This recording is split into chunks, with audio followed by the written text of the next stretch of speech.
Les batétés là sont des sauvages. Tu te prends pour qui? 48 heures au prédicateur Joël Francis Tatou de retirer ses propos et présenter ses excuses publiques dans le même auditoire devant sa communauté chrétienne pour le propos calomnieux, outrageant, discriminatoire et même haineux qu'il a proféré contre la communauté des ATT là. Oui, bah vraiment que non, Joël Tatou, tu n'es pas ce que tu prétends être. Donc si tu veux épouser une moutété là, faut réfléchir. Il y a école, on a yo-yo, ndeba bala sans réfléchir. Oh yo bala ka liboso zaka mutete là. Ozana o divorcer, makambo basi oko karaté. Yo kutu, toi tu n'as pas une réputation. Bible oh yo zali côté ya. Et yebisa yo que sengeli yo divorce. Propos extrêmement graves des ATT là qui qualifient de sauvages, condamnant ainsi nos enfants, nos filles au célibat pendant ce mois de la femme. Et ces prédicateurs-là en RDC se donnent la liberté, au-delà du fait qu'ils sont en train d'arnaquer des gens avec ce qu'ils font, et ils arrivent jusqu'à condamner, stigmatiser une communauté. Mais c'est insulter toute la communauté. Peut-il lui aujourd'hui affirmer que les Batétés là sont des sauvages, ceux qui ont libéré ce pays? Je lui accorde 48 heures. À part la nouvelle naissance, où Jésus le lion et l'agneau est entré en elle, il y a toujours un lion tétélaké mafumbe qui gère. Pour toi, ton Jésus là que tu sers, ta Bible est là, ou c'est ton Dieu là, ton Dieu, ton Dieu là est incapable de transformer la vie de quelqu'un. Un discours haineux comme ça, Yomi Bengi prophète. Est-ce que vous savez pourquoi Ngoïmoulou est en prison? Parce qu'il a tenu des propos comme ça envers une communauté louba. Le pasteur Roland Dallot, Francis, c'est un autre là. Est-il un sauvage lui aussi? Et je vais aller avec la presse, et je vais aller avec l'ensemble des avocats, des femmes, des jeunes femmes à tété là, médecins, ceux-ci, qui vont ce jour-là sécher le travail, et nous irons déposer une plainte contre vous. Les tétés là, nous les femmes tétés là, il y a liboso, il y a église na yo, Joël Tatou. Nous allons nous mobiliser. Tu ne peux pas te permettre de cracher sur les femmes comme ça. Voilà, comme ça vous verrez que nous ne sommes pas les foumés, esclaves, comme vous l'avez très bien dit. L'Assemblée nationale, qui devait être le temple de la démocratie, qui est devenu le temple de la corruption. Aujourd'hui, les députés nationaux du Congo, de l'Union sacrée, reçoivent 1000 $ comme prime de carburant. Donc plus de 380 000 $ sont distribués gratuitement chaque mois aux députés nationaux appartenant à l'Union sacrée. Alors que Batou, fonctionnaire à l'État, enseignant, professeur d'université, zali na grève, infirmier, on n'en parle pas. Caméraman, filmez, Régie, filmez. Venez filmer ici. Wona, mai, hapa tuko Beni, niko kunyumba. Mimi nasikia kiu, mimi nataka kunywa, angalia mai natoka ku Régie. Otolaka tozali riche. Richesse eza na mabele na biso. Na sol, na sous-sol. Ezalaka pe na mitu na biso. Et surtout ya dirigeant. Oh, entre parenthèses, bazali ko kamba biso bazwa mboka en otage. Incapable ya kopesa congolais o ezali du na ye. Incapable ya kopesa congolais ne fils que sécurité. Moi aussi sécurité kuto ezali mutuya. Pas incapable ya kopesa na peuple, la population. Et bon misu.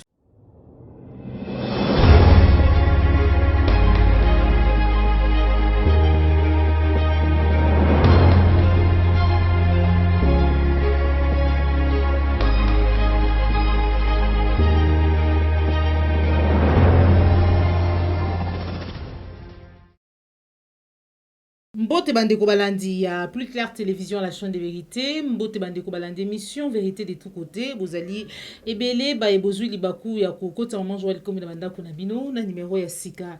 Ya émission vérité de tous côtés, bipai wapi tokosola mboka lolenge na lobaka ete tosola mboka tosola mami matali mboka na biso République démocratique du Congo. Actualité congolaise ezali dominée par situation ya santé ya président de la République, plusieurs versions barimère ezali kotambola selon laquelle président de la République azali lisusu na bomoi te, alors que gouvernement to plutôt ba ete la bouche ezali autorisé yebisaki biso ete président de la République akozonga na mboka na biso, akozonga na kati ya Congo, bakongomani bakomona ye. Pourquoi? Parce que ministre ya communication alobaki ete le président de la République a intervenaki na conseil des ministres où esalamaka toyebi ete très souvent depuis pandémie ya coronavirus eyaka ekomaka kosalama parfois na vidéo conférence. Mais kasi atalisaki na peuple congolais ete semaine prochaine, parce que ezalaki vendredi nde alobaki yango, alobaki ete semaine prochaine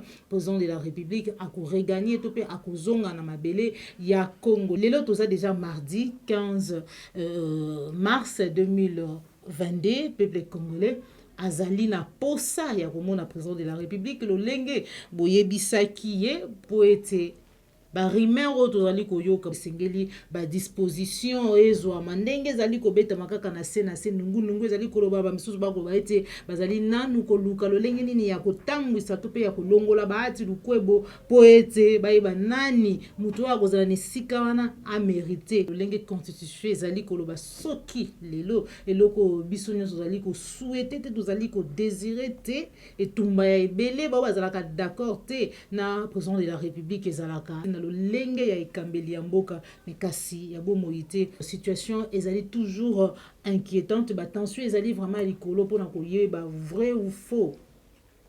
Pour quelque part communication ya bazali kokamba biso ya ministre ya communication toyebi yango nde tokosengaka bino bozalaka na solo bolobaka solo. Pourquoi? Parce que soki bozalaki bato yo na maloba na bino bolobaka vérité, tango bolobi ete tata mokambi ya mboka azali ako se porter malamu akonesaki opération moko te, alors que ba média misusu zali ko komare te asalaki opération bino aboko lo lolenge mususu, alors que toyebi lolenge nini bomesana kokosa peuple yango nde bokomona ete ko créer ba rumeur ou ba mititi ba rumeur. Pourquoi? Parce que attaque ko bolobi to attaque ko bolobaki, mais comme peuple ayebi ete bomesana na lokuta bomesana na kokosa ye moyen azwango en considération tout peut en compte ezali te. Pourquoi? Parce que bayebi ete bomesana kokosa, bayebi ete bomesana kokosa kabiso. Bandeko balandi ya plus télévision lobby déjà na ngambu ya Lualaba na Lubudi Congolais batika kibiso 75 Congolais décédés, 128 au connaissa qui vraiment ba blessure, mais 28 bazwa qui vraiment ba choc tout peut blessé grave. Tout le monde qui président il y a Sénégal azali président en exercice il y a Union africaine ko présenter ba condoléances na mabota ya ba Congomani, mais aussi na président de la République oyo azali sur place.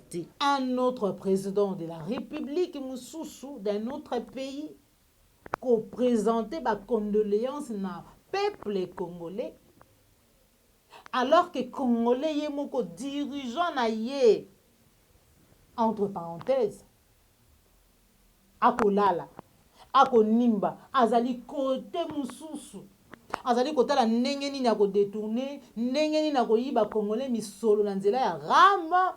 Oh, jusque là makambo ezali compliqué. Oh, jusque là azali kolia na pasi oh yazala kote mususu. Et voilà, et c'est peut-être quelqu'un comme Zakari Baba soit télémaga l'autre fois botikana nuana botikana makambo wana ya kobeta masolo ya ba viol et tout ezali ko ternir image ya mboka na biso. Ça comme ça là, ça ne ternit pas l'image ya mboka na biso.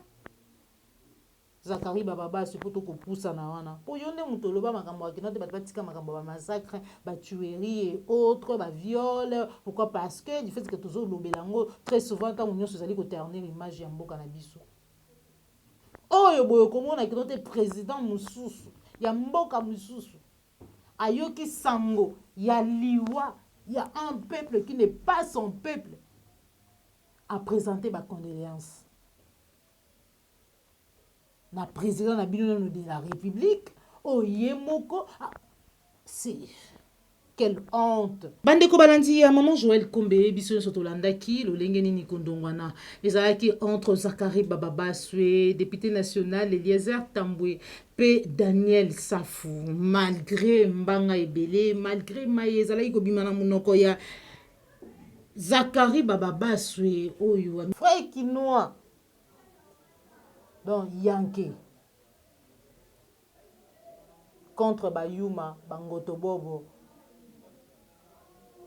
Bakombo to yebi wana bato baya na Kinshasa na 19h47 bato baya na Kisasa na 18h bato baya na Kisasa na ba vélo bato baza biloko te tout sauf rien. Zakari Bababaswe aloba contre Eliezer Tambwe lolenga zaki ko humilier ye azongisima pe asengi pardon tolanda on se retrouve tout à l'heure.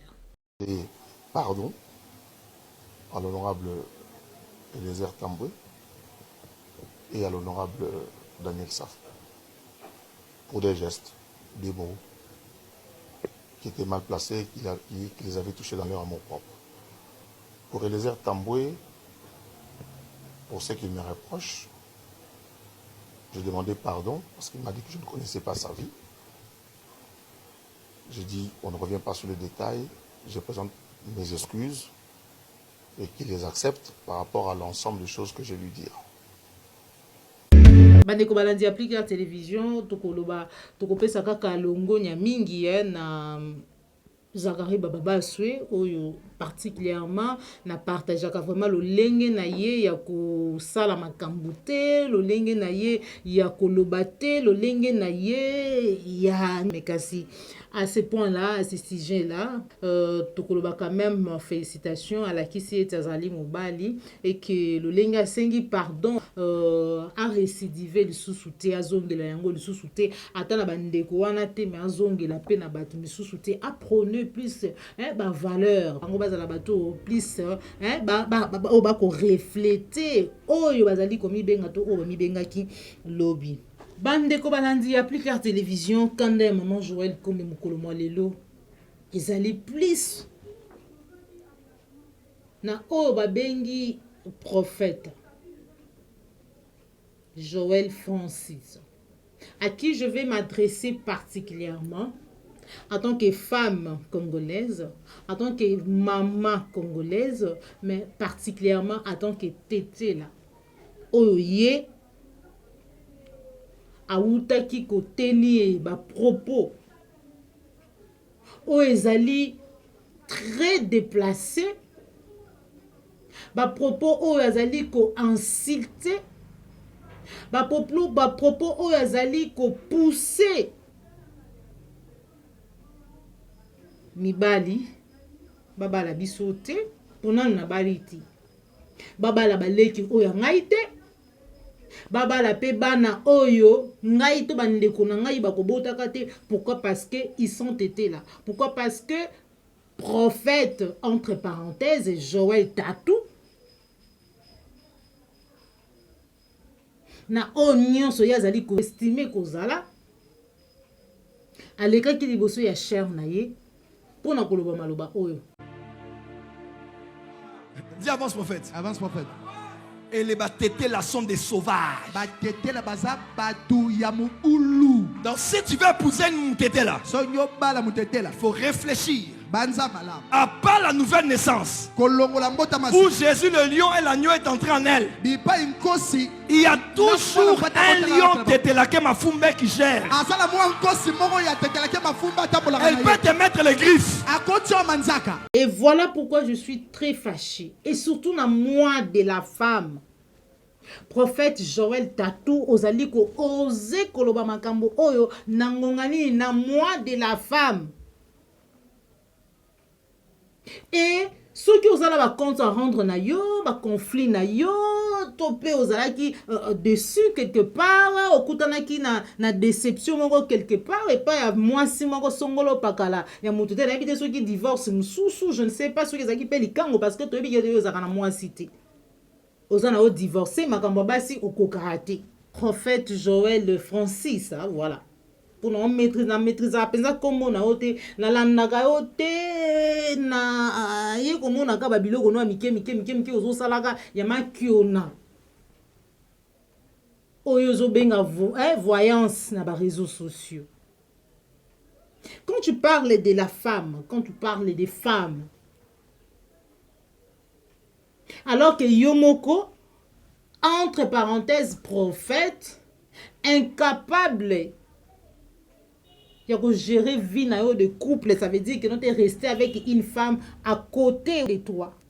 Incapable, tu ne supportes pas des femmes, tu ne supportes pas rester avec une femme, prophète.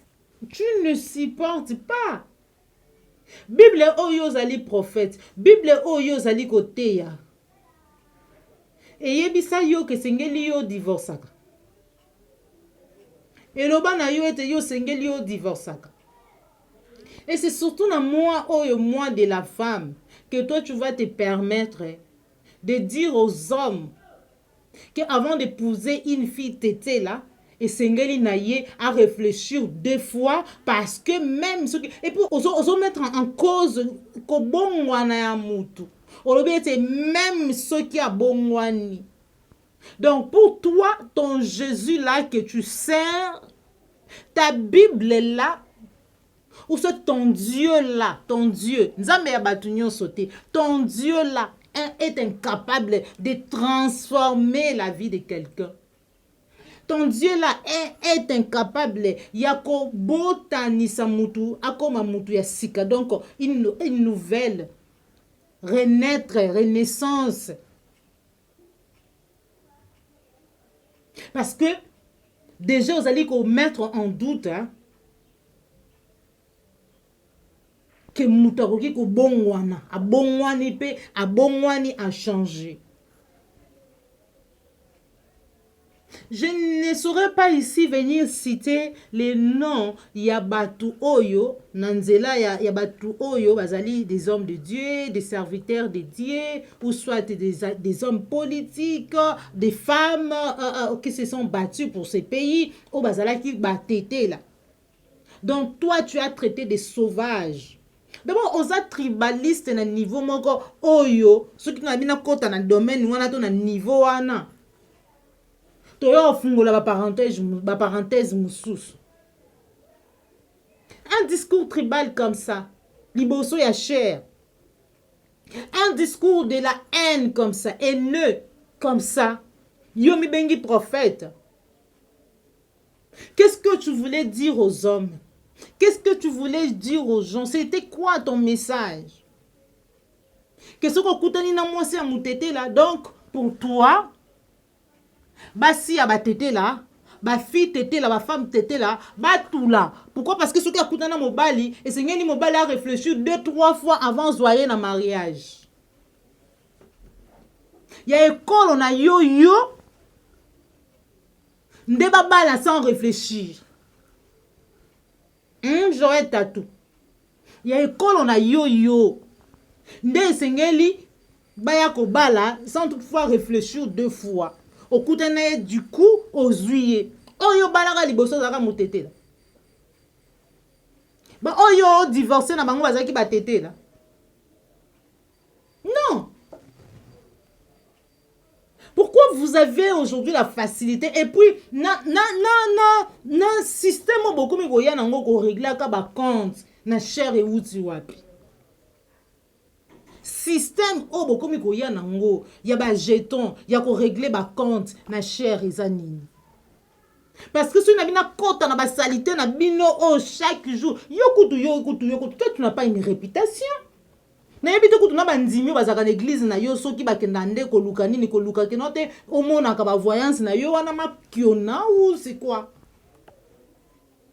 Parce que mutu lokola nga déjà fille tété là oyo traité de sauvage nga personnellement na koya en église na yo te j'aurais tatou. Tu n'as rien à donner.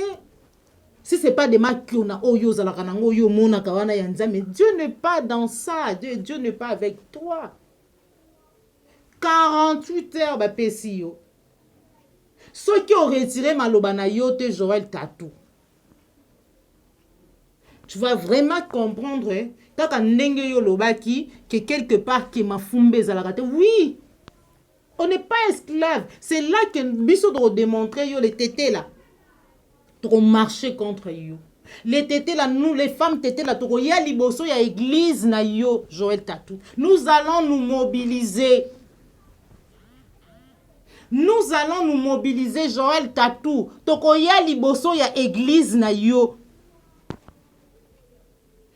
Après plainte, Oyo, Timothée Choucha, na communauté tété là.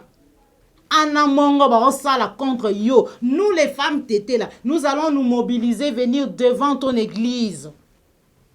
Ça, je te rassure.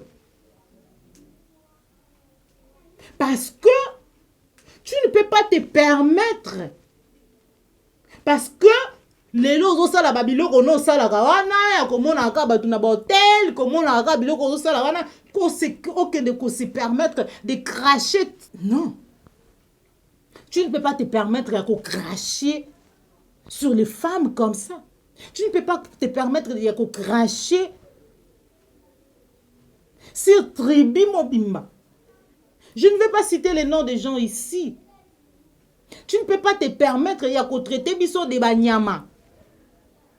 Dire que les tétés là sont des sauvages. Joël Tatou ceux qui ont retiré un moté. À part plante. Les tétés là, oui, vont te prouver, te faire comprendre, te montrer que non, réellement, nous sommes des sauvages nengyolobi. Joël Tatou, ceux qui ont retiré maloba na yoté. Après plante même. Bah action il faut continuer parce que biso basi. Nous allons venir devant ton église. Nous allons venir. Troya. Tu te prends pour qui? Yangonde effort exengeli ta musuba tuma sala susu lokola na mamboko basala lokola les églises ils allaient quoi endormir peuple. Ba pasteur moko boya ba aventurier. Ba prophète moko boya le kuta ya makiona. Oh lelo ba otanga kombo nzambe ba comprendre te ba comprendre que non ils ont Dieu, ils sont avec Dieu. Or Dieu n'est pas. Dieu n'est pas là. Prophète Joël. Nalobi na bo tanga ba kombo bato.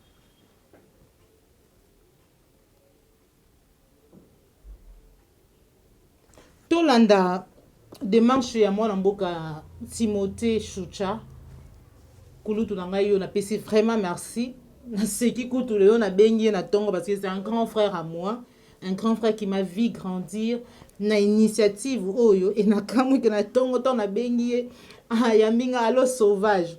Je me suis mise à rigoler. Et non, les femmes étaient là.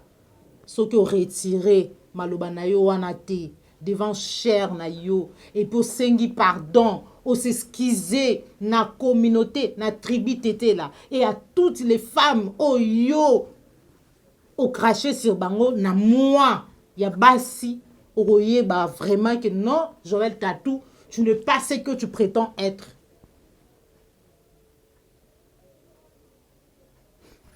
Tolanda Timothée Choucha, on se retrouve tout à l'heure.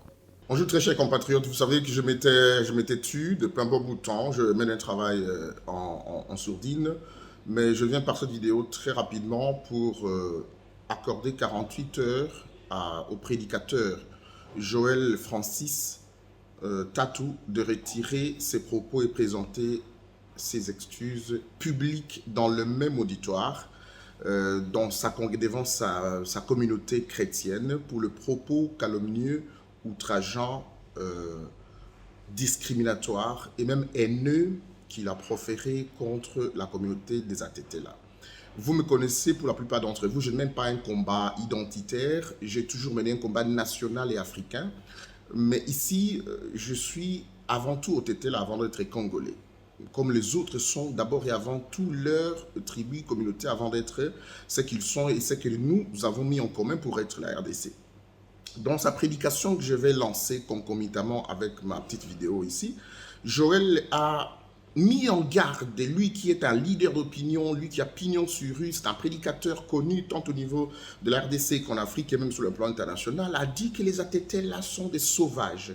Qu'avant d'épouser une fille au Tétela, il faut réfléchir 2 fois. Parce que même si elle est née de nouveau, c'est-à-dire baptisée, etc., l'instinct des sauvages le suit.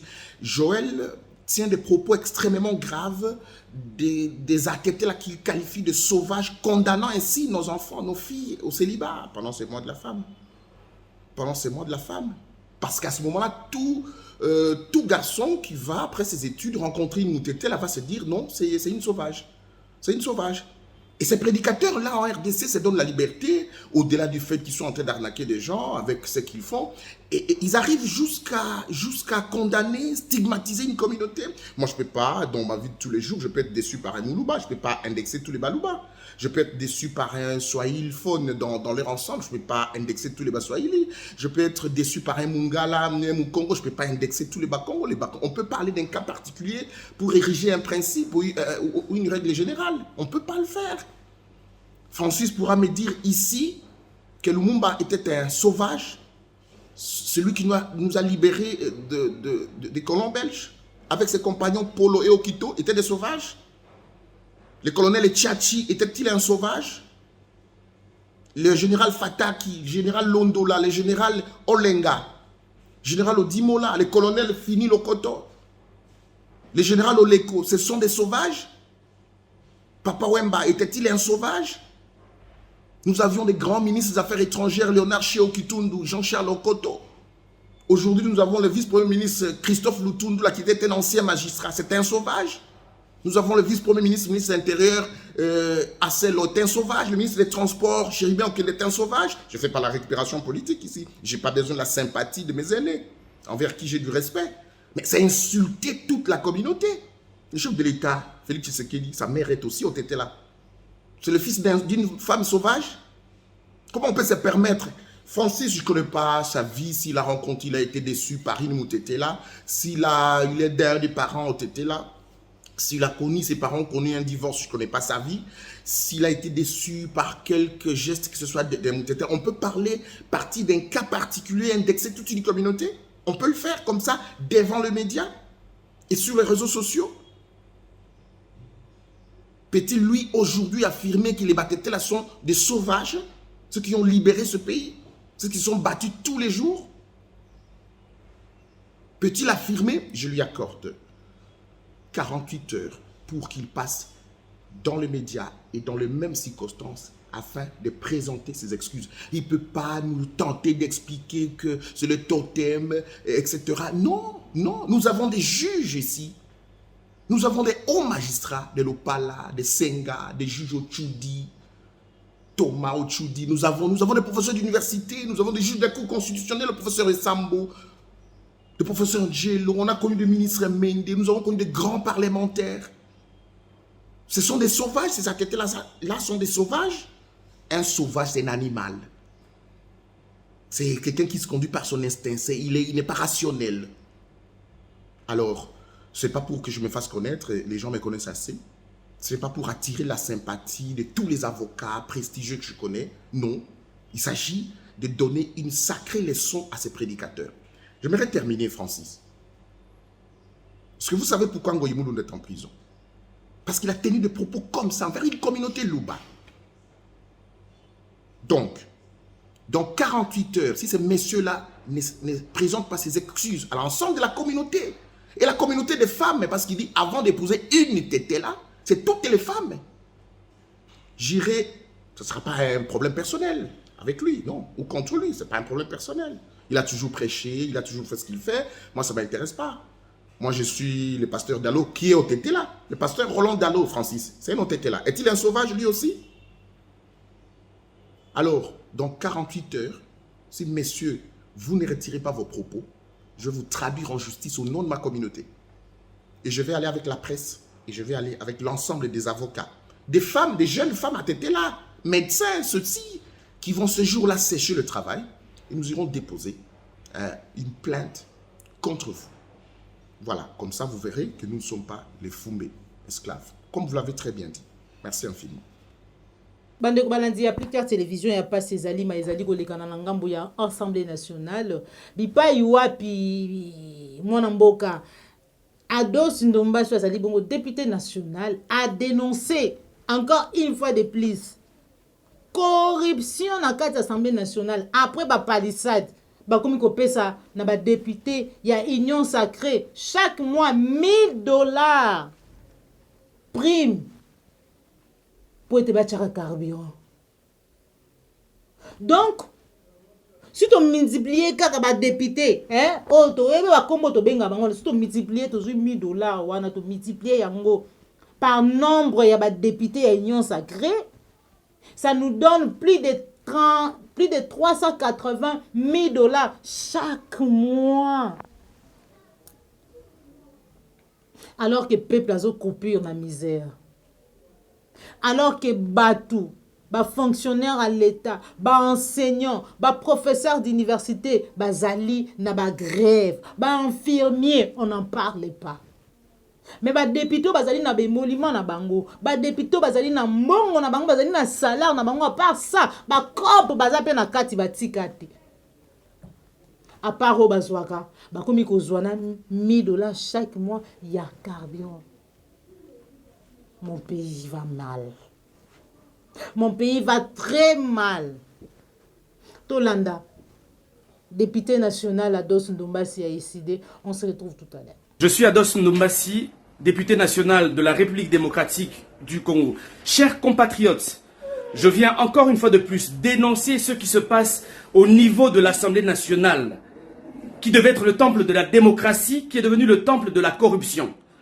Après cette affaire de Jeep Palissade, que nous, députés nationaux de l'ECID et de la Mouka, avons refusé avec force, parce que c'était un acte de corruption. Aujourd'hui, les députés nationaux du Congo, de l'Union Sacrée, reçoivent $1000 comme prime de carburant. Donc plus de $380 000 sont distribués gratuitement chaque mois aux députés nationaux appartenant à l'Union Sacrée. Chers compatriotes, chers membres de la société civile, chers amis de la presse, ce sont des actes à dénoncer. Je le redis encore, nous avons dit non au Jeep Palissade, mais cette corruption qui se déroule aujourd'hui dans ce bureau à l'Assemblée nationale est intolérable. Bandeko balandi appliqué à télévision bisonyo sotolandi député national s'il vous plaît Ados Ndombasi oya talisi lolenge nini ba jusser régime oyo ya IDPS lolenge bazali ko dilapider lolenge nini bazali ko panza ko sakana ko kaba gratuitement comme ça bêtement comme ça l'argent il y a contribuable congolais bazali ko vivre na moins de $1 congolais bazali ko mona passe volcan sala ki ba dégâts na Goma tout simplement parce que bazanga ki misolomi qui boye pona maimatali connexion tout internet pour être balandela ka volcan congolais oyo azali mai kaka ya pamba ya komela mai kaka ya pamba ya komela pasi tana no mai oyo bandeko bazali komela na ngambu ya Beni mayo di magana pompe na mboko to na fleuve Congo na mboko to na ba lac mais mai ya komela niveau le lenge bimaka na ba pompe to mona ngo plusieurs fois bimaka ya rouge et bimaka pe ya jaune mais owana toute la couleur on se retrouve tout à l'heure bayama musiseme oh mwana sheria iko na evande vitu oh maître li vitu gani mai njo ile cameraman filme régie filme venez filmer ici uone mai hapa tuko Beni niko kunyumba Mimi nasikia kiu, mimi nataka kunywa, angalia mai natoka ku régie. Voilà la conséquence de privatiser les services d'intérêt général. On privatise cette histoire. Voilà lorsque des petits aventuriers ne savent même plus Uniambi. Quand on a soukou la matio, mais il fallait avertir. On ne sait même pas. On a dit damu, mai natoka ça, damu ça. Natoka ça, comme ça mon tonton, ça veut tout on ne comprend rien. Pasi. Namboka oh chaque jour tous allez que notre c'est un pays riche, tous à riche, tous à riche, tous à riche, tous à pauvre. Nami tout. Parce que seulement la richesse qu'on avait, autre tous allez riche, tous allez riche. Richesse c'est dans ma belle na biso. Na sol, na sous-sol. Et ça le rappelle na mitou na biso. Et surtout il y a des dirigeants. Oh entre parenthèses, bazali ko kamba biso bazwa mboka en otage. Incapable de repérer Congolais au ezali du naïe. Incapable de repérer Congolais ne fils que sécurité. Pour te dire l'État ce qui azali azali réel. Parmi babiloko o ya liboso ba pesa kana peuple ezali sécurité. Moi suis sécurité kuto ezali mutuya. Pas incapable de repérer ça na peuple, la population. Et bon misusu. Mawa. Ozala ki belé, ba yeboko taki biso na bandako na bido, matono na yo Jean Bimbi West, Joël Go na gauche chasseur d'image, ozoma ki ma caméra, Cordo pe mafuiku d'Acosta Mondele pe na Popola Yumbo. C'est pela ki na émission, likez, partagez, ezali mbala liboso landa biso ko bossa na te ko s'abonner na kati ya Plus Clair Télévision, la chaîne de vérité, la chaîne qui vous informe à temps réel, les boboto na mabota na bino, to kutani bongo mbala sima. Au revoir.